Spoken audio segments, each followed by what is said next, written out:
The German Reich left behind a legend that still baffles historians. A train, loaded with gold, silver, and priceless artifacts, vanished into the night of 1945.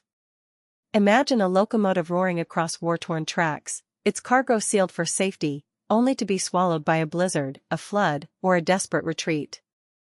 Why has the train never been found? And what does its disappearance say about the last days of one of history's most infamous regimes? The rise of Nazi Germany began on the heels of a crushing defeat and crippling reparations from World War I. Adolf Hitler's appointment as Chancellor in 1933 marked the birth of a totalitarian state that harnessed propaganda, terror, and an insatiable appetite for expansion. The Reich's geography, spanning from the icy reaches of the Baltic to the sun-baked plains of the Mediterranean, allowed it to harness diverse resources and launch a blitzkrieg across Europe. The Führer's early leaders, Friedrich Hitler, Heinrich Himmler, and Joseph Goebbels, wove a tapestry of ideology that turned a desperate nation into a machine of war and genocide. By the late 1930s, the Nazi machine had reached its zenith. Berlin streets glittered with opulent rallies, the Autobahn network shrank distances between cities, and the Reich's industrial might fueled a war machine that seemed unstoppable.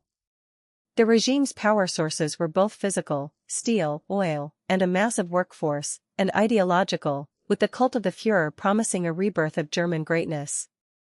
Major achievements of this golden age included the rapid rearmament of the Luftwaffe, the construction of the Reichsautobahn, and the establishment of the Gestapo, an organization that left no secret unguarded. Yet beneath the veneer of triumph, the economy was strained, and the war's relentless demands began to erode the very foundations of the Reich. As the Allied forces closed in from both east and west, the Nazis were forced into a desperate scramble to protect their treasures. A secretive operation, known as Project 90, was conceived, a train loaded with gold, precious artifacts, and even the personal effects of the Reich's leaders would be hidden in the depths of the Sudetenland. The plan called for the train to be hidden in a pre-existing tunnel network beneath a remote mountain pass, inaccessible to the enemy and the public alike. However, the combination of a blizzard that stalled the convoy, an unexpected Soviet push, and an internal mutiny among the crew doomed the mission. By the time the Reich's final days were over, the train vanished into a maze of war-riven landscapes and shifting borders. The collapse of Nazi Germany left a nation scarred, its cities in ruins, and its people in search of identity. The loss of the gold train became a symbol of the regime's final chaos, a lost treasure that could never be reclaimed.